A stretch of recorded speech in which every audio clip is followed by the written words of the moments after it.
I want to say welcome to everyone who has come to us today in the chapel to be with the family, and also all of those that are joining us on live stream. Hi, Xander. And just to be together as we remember a very, very special man. I know that the family is overcome with sadness. There's a lot of sadness, and yet they are overwhelmed by the outpouring of love from family and friends, and it brings them comfort. And they're going to need your help in the days and the weeks ahead as they continue forward with their lives. They're going to need your help to keep them afloat. They have invited those who wish to visit today only at their home at 2936 East Overlook in Cleveland Heights. It's near Kane Park, and if you get lost, one of the kids' houses is right around the corner. If you wish to make a donation in Dave's honor, they've suggested all the contributions to preterm.org, or the address is on Shaker Boulevard, or to an arts organization of your choosing.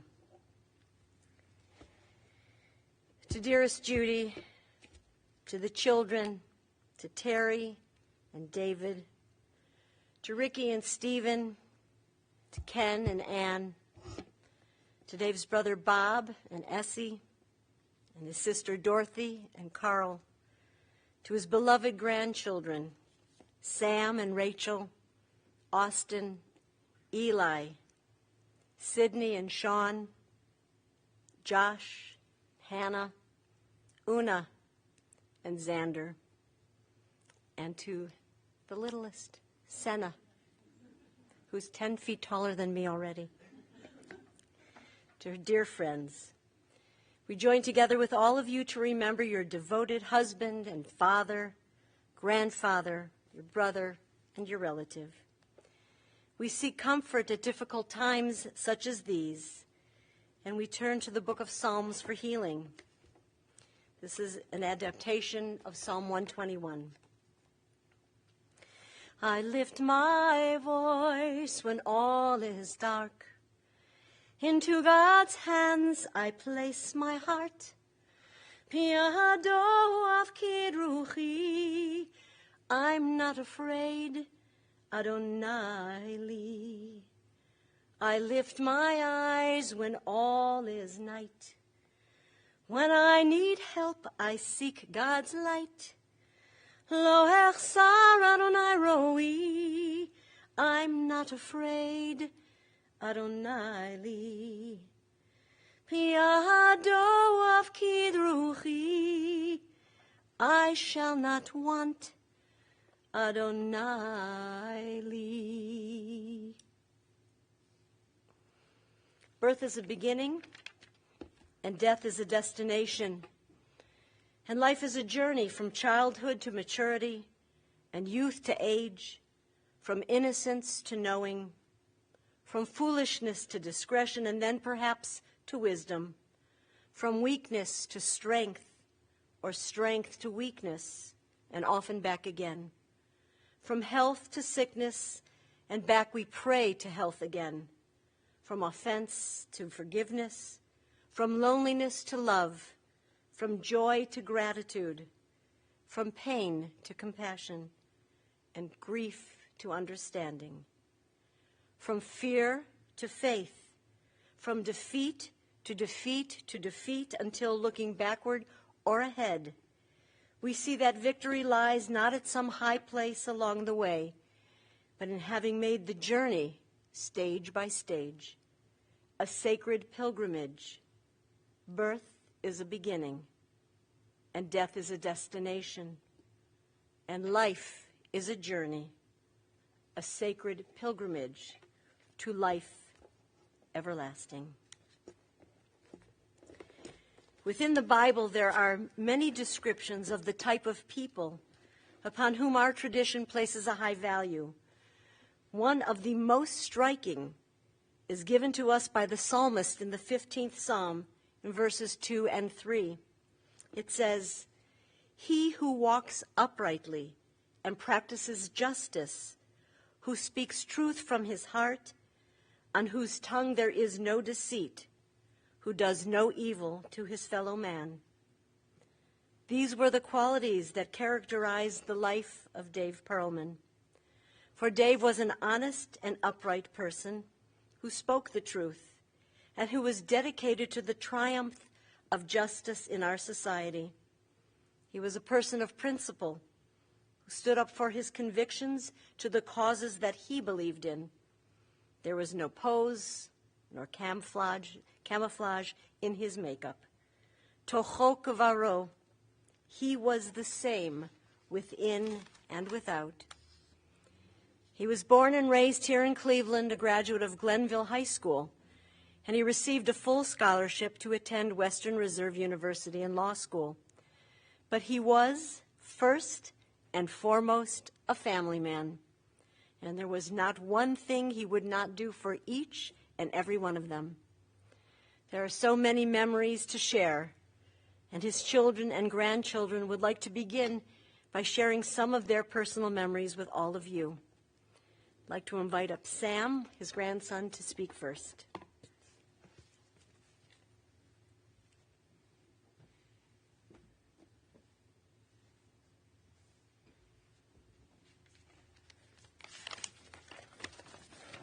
Hello, everybody. I want to be the first of what I'm sure will be many of us to thank you all for being here with us today. For those of you who don't know me, I'm Sam. I'm the oldest grandson of Dave and Judy. As I'm sure I don't have to tell any of you, my Grandpa Dave was a really, really special person.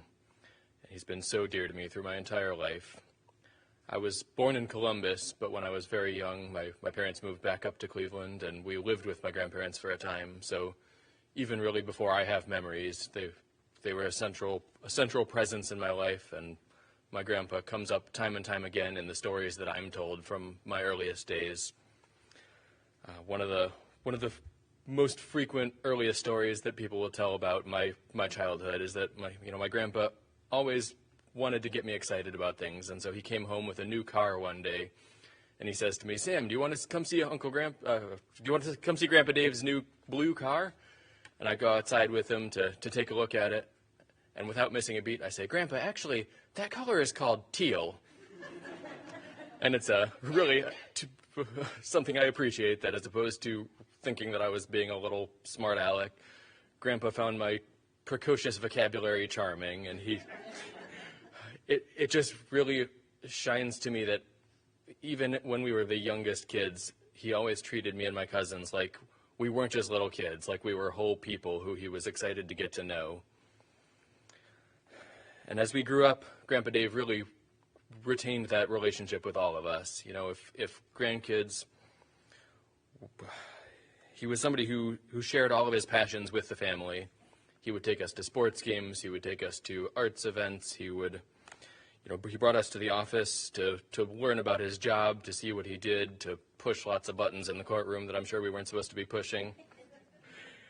He shared with us his love of travel. As each of me and my cousins got to be 13, he would take each of us on a trip to a destination that was sort of tailored to our personality and our interests. And, I had the dubious honor of being the early field tester of this program. And so as Grandma Judy can attest, her seasickness during our Alaskan cruise led to the swift imposition of the no boats rule for future grandkids. But despite the hard time she may have had on there, I just remember Grandpa doing everything he could to make it an amazing trip for me. Whether that was trekking into town to explore the Alaskan landscapes or just hanging out and playing cribbage in the cabin while Grandma tried to make the room stop spinning. I grew up homeschooled, and Grandpa Dave, when I was a teen, volunteered to coach and mentor a mock trial team from our homeschooling community. And I think it's really a testament to him that we significantly outperformed what I think any of our own expectations for our team's performance was. But he went above and beyond in spending his time and his energy really trying to show us what law and the justice system meant to him. I always tell friends that if I didn't end up so deep in the world of computer science so early, I think that the absolute next likely thing is that I would have followed in his career path, and he really made an impression on me there. And just as much as Grandpa Dave really loved to share his passions with the family, he always also was so interested in learning about the passions of every one of his grandchildren. If anybody had a play or a music recital or a sports game, he was always in the audience, and he would be telling anyone who would listen how talented and impressive his family was. I think even as we aged, and for some of us, our fields of study became more esoteric, he was just as interested and just as invested in knowing what was going on with us, even if he didn't understand half of it anymore. The pride he took in all of us was really just so affirming and so motivating, and I think all of us knew that if we needed more direct support from him, he was always somebody who would have our backs anytime we needed to turn to him. In years past, if I went to visit and I asked Grandpa, "What's going on, Grandpa?"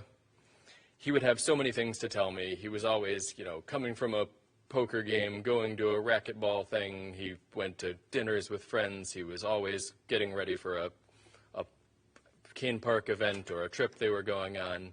And, I think as we got into his later years and some of those things started to become less frequent and became less accessible, I would go visit and I would ask, "What's new, Grandpa?" And I think at a certain point, his first instinct was to go, "Oh, nothing." But I think anybody who knows him knows that wasn't true. And so I would always ask a second time, "Come on, really, what's going on?" And invariably, he would think for a minute, and he would always tell me everything, top to bottom, what was new with all of my cousins. And I thought that was so sweet that he kept up on that. And it was really, even when his activities were fewer and farther between, it really felt like on top of the amazing life that he got to lead, he got to experience so many other varied lives kind of vicariously through keeping so close with the family. And so I know that, all of us are going to really miss him. We're all going to carry a little bit of him forward in continuing to do all those things he was so interested in seeing us get to go do. I know that I'm going to think of him always, and I think that's true for all of my cousins. So I just want to thank Grandpa Dave for everything.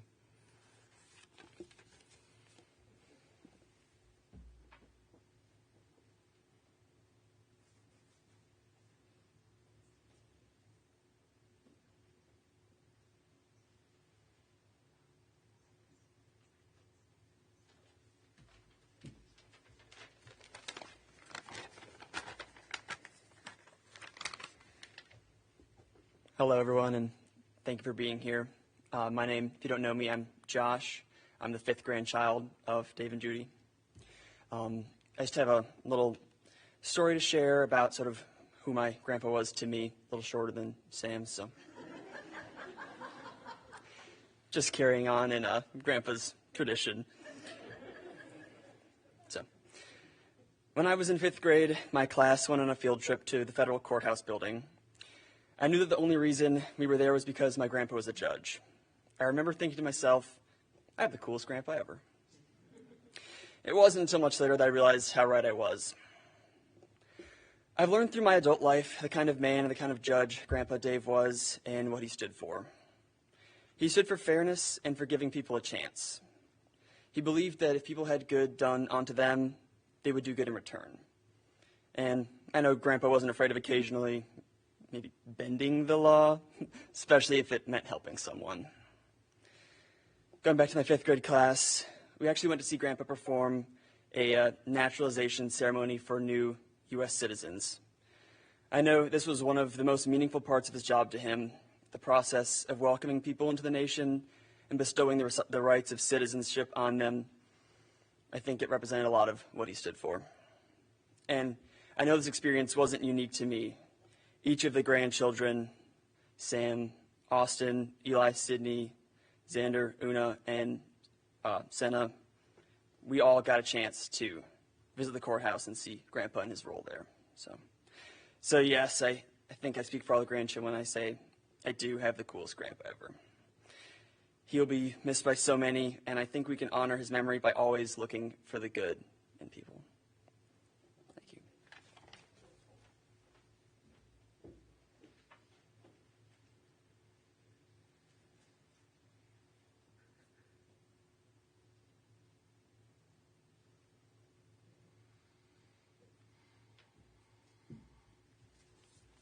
Hi, I'm Terry, the oldest daughter of Dave and Judy. Over the past 3 days, family members have spent each day together. At times we've cried, at other times we've talked quietly, but more than anything, we've laughed. To some of you, this may sound shocking or irreverent, but for us, it feels appropriate. We know my father would be happy to see us all laughing together in his memory. We laughed as we shared anecdotes about him and recalled entertaining things, sometimes somewhat inappropriate, that he would do and say. My father had a great sense of humor and a sharp wit, which he never hesitated to use. He and my mother also loved British humor, and we grew up in a home where Monty Python quips frequently flew back and forth between family members, and continue to do so. Even as a federal judge, magistrate, he had a reputation for being humorously clever. For instance, this from an article which appeared in a local newspaper during his time on the bench. It is quite faded. A Connecticut businessman was arrested by the FBI here this week for interfering with airplane crew members in flight when he demanded they call ahead to let his family know his plane had been delayed. In federal court, U.S. Magistrate David Perelman granted him a $1,500 pretrial bond and then advised, go home now, but don't go by plane. This time, take a bus. There was also the time the local news aired a clip showing my father as he stood in a soccer goal, wearing his judge's robe, tennis shoes, and calf-high athletic socks with a toucan hat on his head. He had chosen this garb to perform a tongue-in-cheek wedding ceremony, which he wrote for my husband and I for our soccer wedding, which occurred a few nights before our actual wedding, which, by the way, he also presided over and also made jokes during. I could go on with examples, but each of you can undoubtedly recall an instance of his witty repartee, which will hopefully bring smiles to your face. My father's humor never waned, and the love and laughter he shared with our family over the years, as well as the laughter we have shared over the last few days, honors this man who taught us not to take life too seriously. Fortunately, as you've already heard and will continue to hear, a number of his family members have carried on his legacy, keeping his wit, his humor, and his spirit alive for all of us.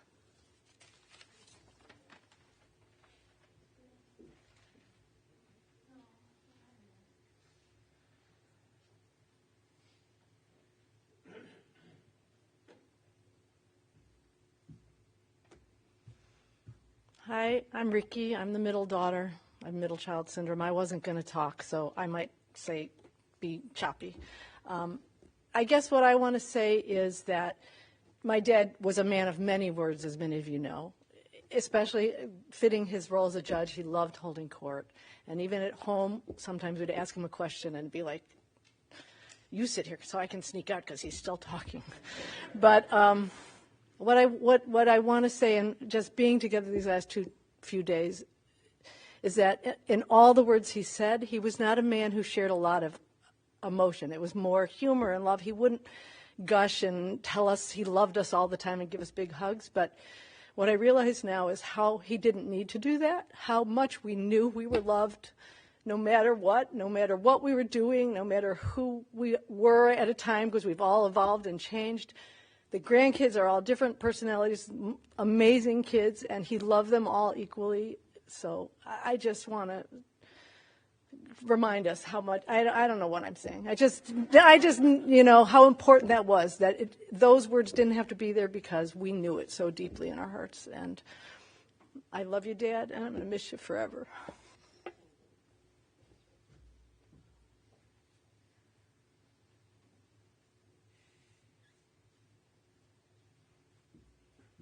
Last one, promise. For those who don't know me, I'm Ken. I'm Dave and Judy's son. And I just wanted to talk a little bit about things that I picked up from my dad, whether it was lessons that he taught me through observation or just things about him that maybe you guys don't know. Some of these you've already heard a little bit about Terry trying to steal my thunder on some things, but that's okay. But I would just start by saying, as Laurel said, right, family was everything to him, and I think you've intuited that from what you've seen and heard.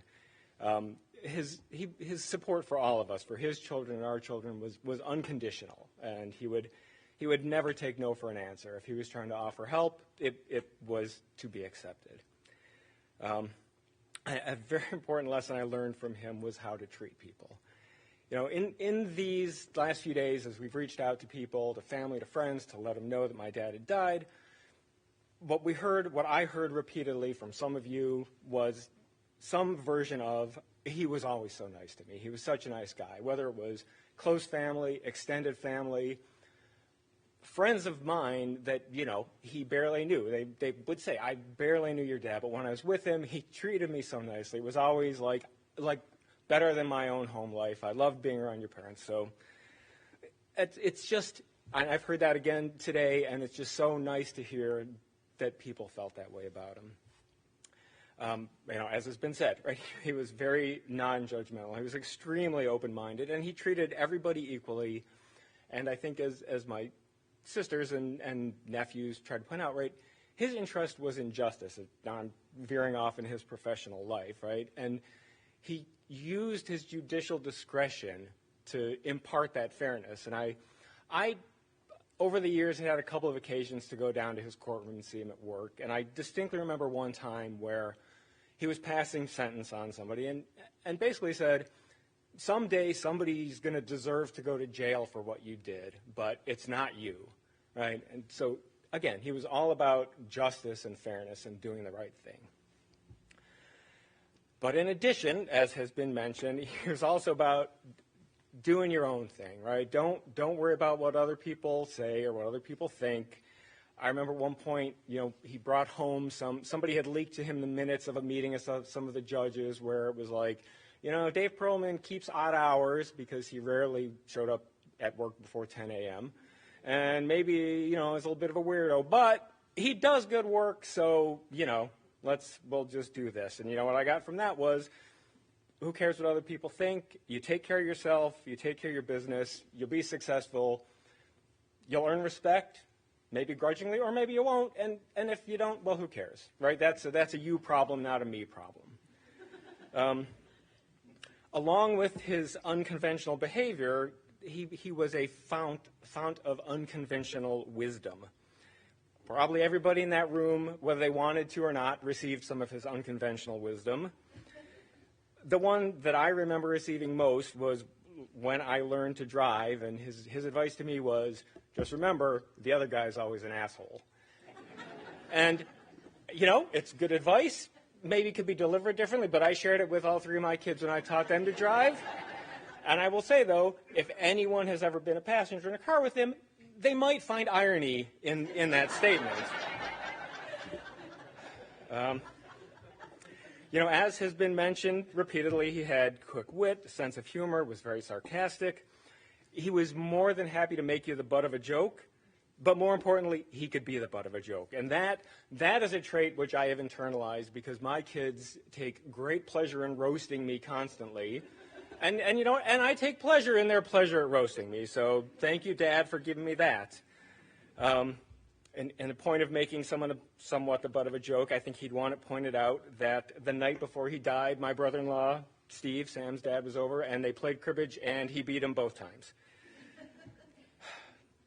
Something that may not be well known outside of the immediate family, and maybe not even among his grandkids, is that he loved cats, as do I. But once we were all grown up, there was really one cat in the house, and he went kind of quickly. But there was a cat we had, I think maybe when I was a teen or a tween, that died young in sort of an accident, and he wrote this beautiful tribute to the cat. But he never shared it with any of us. It was like kept in a briefcase, like a spare briefcase in the front closet, and we all found it at different times and read it, and it was beautiful. But it was like his thing. He wrote this tribute to Killer. It was his way of finding peace, and I wish I recently tried to find it, but couldn't. there's a shared love of baseball, right? My dad took me to baseball games. I've taken my son to baseball games. My son came to baseball games with my dad. In fact, when I asked Xander, any memories you want to share, he's like, I just really remember that playoff game we all went to. It was so much fun. And then, there were games we took all the grandkids to. And now Steve, my brother-in-law, we go to games frequently. So circling back to family, as Terry said, right, over these past few days, we have spent a lot of time together, remembering him, laughing, enjoying stories. And this is what he loved. As he became less able to get out of the house, these family gatherings when we were all together telling stories and having him tell stories is what he loved. And so for me, it's been a sense of peace knowing that this is exactly what he would want us to do, even if he's no longer here. And, right, as been alluded to, he was happy right up to the very end. He lived long and he lived well, and he lived a happy life. So, we love him, we'll miss him. And I wrote a little poem that I want to share. What remains, though he is gone? What does he leave behind? Memories of things he showed us, parts of his most intimate self, veiled and half hidden, yet unknowingly exposed, at times kept close, pressed tight to his being, but often they flew free like leaves caught by a breeze. These things that affected others in ways he wasn't aware of. They may have been small, but their impact was great. These things which live on in the memories of so many, these gems, these truly are the judge's jewels. Thank you.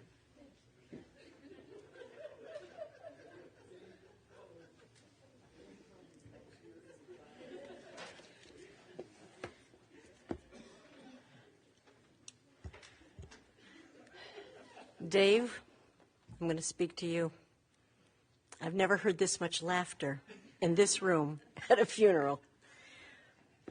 But these are the stories that keep Dave alive. And as you share your stories with the family and they continue to share stories about Dave, his neshama, his soul, will continue to be elevated closer and closer to God. And that is how we want this to be. I'm just going to add a few more words, if you don't mind. I know that you like brevity, but... Judy Medorsky and David Perelman met at a party nearly 70 years ago, of course in Cleveland Heights, their lifelong home base, when she was just 16 and he was 18. Their 2-year courtship blossomed into a beautiful love, and they married at the Tudor Arms Hotel in University Circle, and not long ago, they returned to the scene of the crime and celebrated their 65th wedding anniversary together there. Judy, you admitted to me that you married Dave not only for his good looks, but his intelligence, and more importantly, his good genetics. That all came along with the handsome face and charm. The two of you shared 67 years of marriage, and together you raised your 3 wonderful children, Terry, Ricky, and Ken.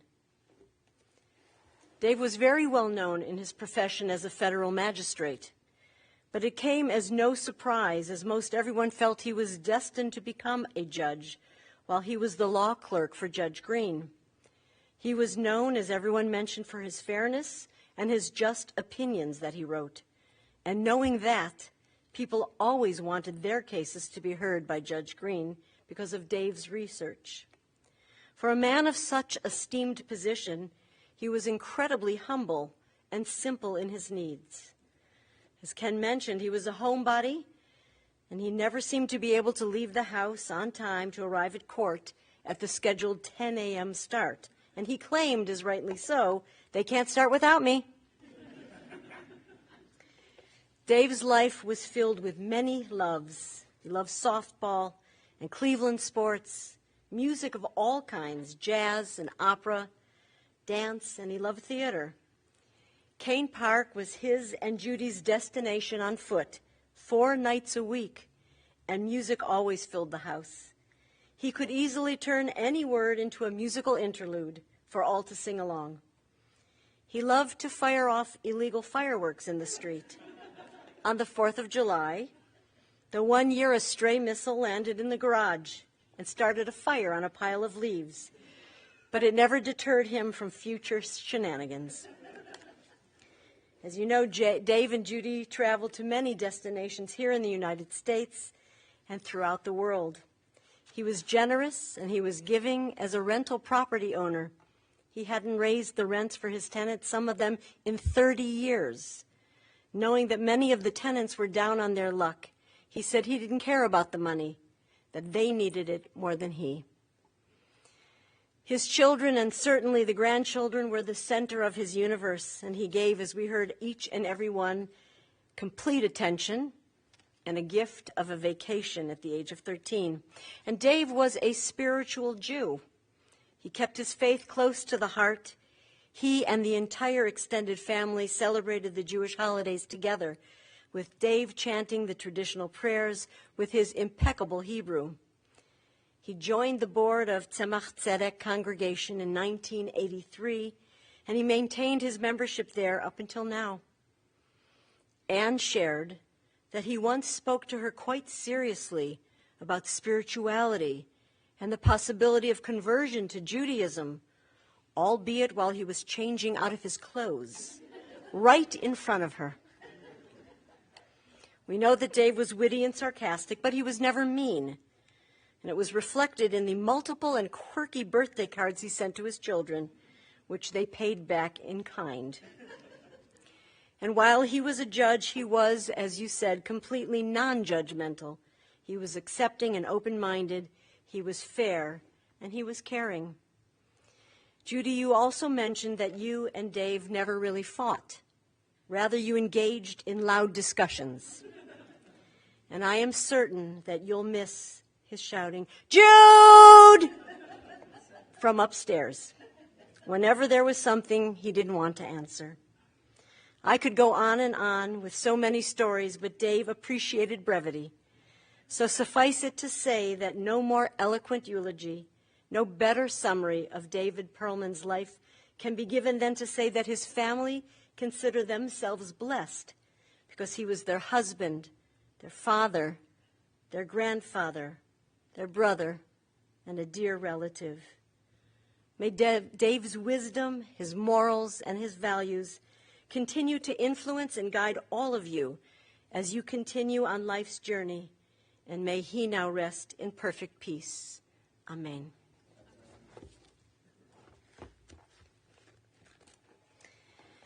In the rising of the sun and in its going down, we will remember him. In the blowing of the wind and in the chill of winter, we will remember him. In the opening of buds and in the rebirth of spring, we will remember him. In the rustling of leaves and in the beauty of autumn, we will remember him. In the beginning of the year and when it ends, we will remember him. When we are weary and in need of strength, we will remember him. When we are lost and sick at heart, we will remember him. And when we have joys that we yearn to share, we will certainly remember him. So long as we live, Dave too shall live, for he is a part of all of us as we remember him. Adonai natan ve'Adonai lakach, Yehi Shem Adonai mevorach. God has given, and now God has taken away. Blessed be the name of God. I ask all who are able to please rise for El Malei Rachamim.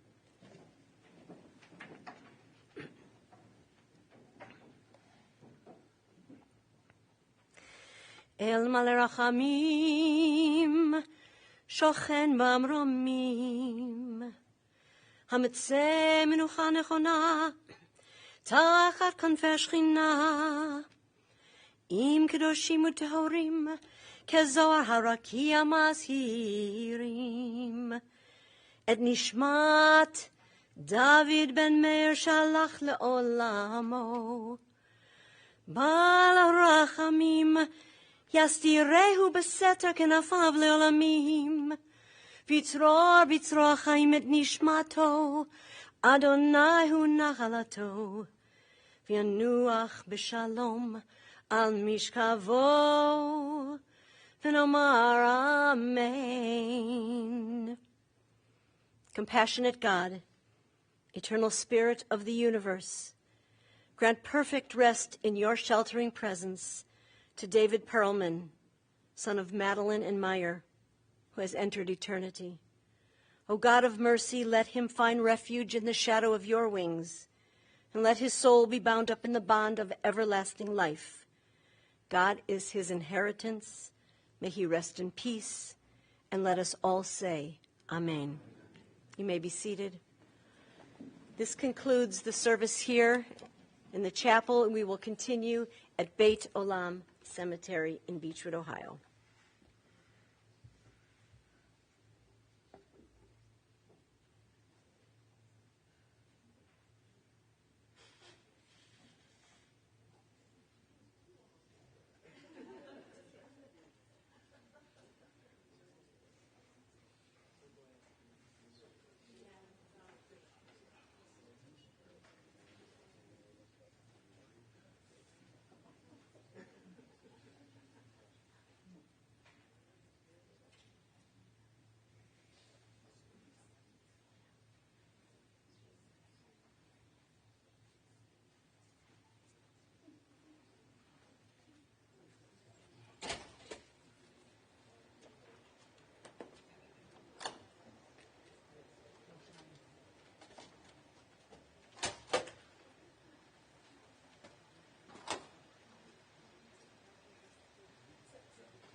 Is going to lift up on the casket. We're going to walk towards the double doors.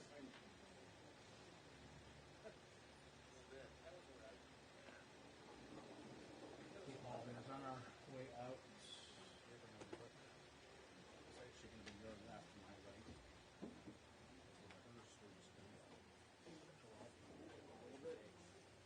We're going to turn towards the hearse. We're going to place the casket on top of the roller. Car's right there.